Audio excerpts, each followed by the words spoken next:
Get ready, start.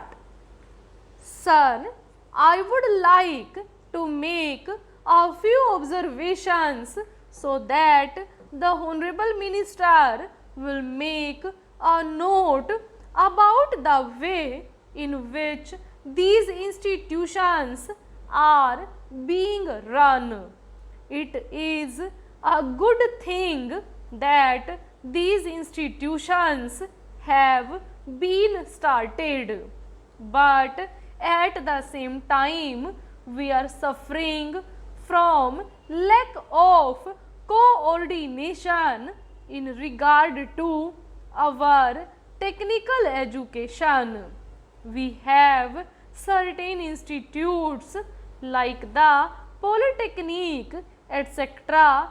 under the Scientific Research and Cultural Affairs Ministry, and they are run through the state governments. Then there are the engineering colleges under the universities, and thirdly, sir, trade technical education is imparted by the Central Labor Ministry at the state level. In addition to that, the states have certain arrangements of their own for technical education. I feel that there is no effort at coordination, and that leads to a good deal of confusion. Perhaps if there is effort, there are certain difficulties. I hope the Honorable Minister will tell us about that. I would also like to suggest that even in these four institutions, as for some time the medium of instruction would be English, for emotional integration an attempt should be made to take a few students from the neighboring region or other regions on a reciprocal basis. Otherwise, these institutes will themselves be developing, as was hinted by the previous speaker, some regional consciousness. There is great difficulty, sir, with regard to technical personnel for teaching, and I am not aware in what way these institutes will be staffed.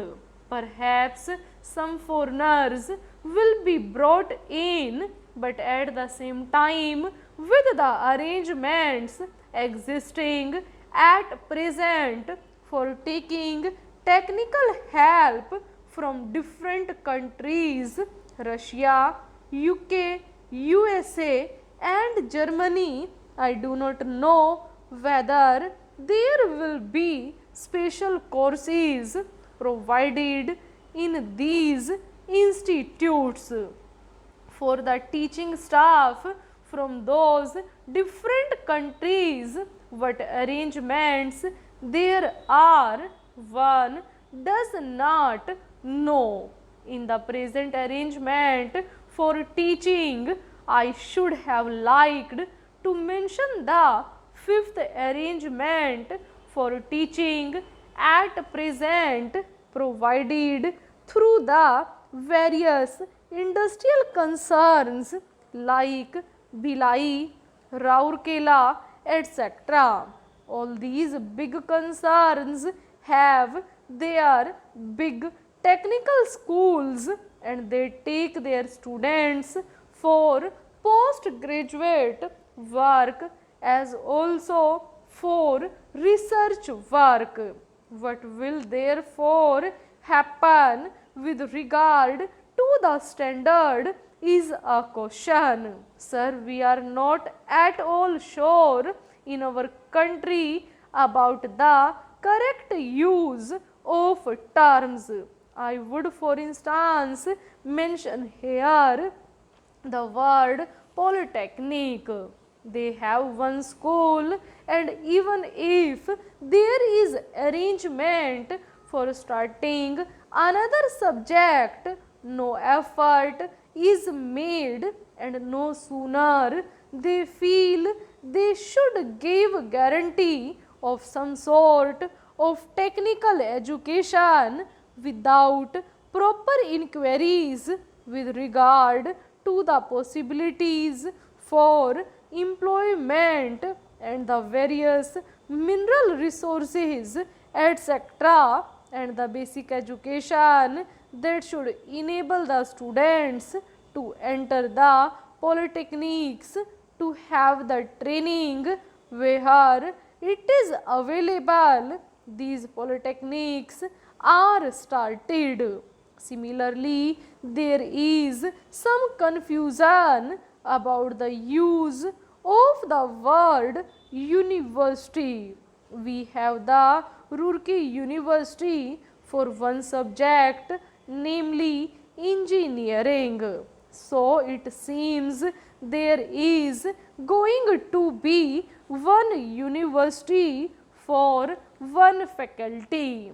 We have one music university also in Madhya Pradesh. We are going to start, I am told, perhaps a university only for agriculture. So if these institutes are there, which term seems to be really the appropriate word in place of these one faculty universities, I think the Honorable Minister should take the initiative in determining what should be the exact connotation of these terms.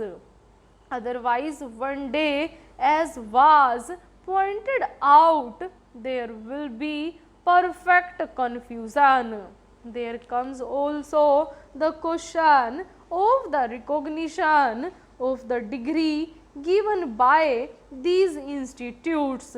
Of course, if the training with the special facilities available and the specially recruited staff available is of a high standard, naturally people would be very anxious to recruit the people who have passed out from there.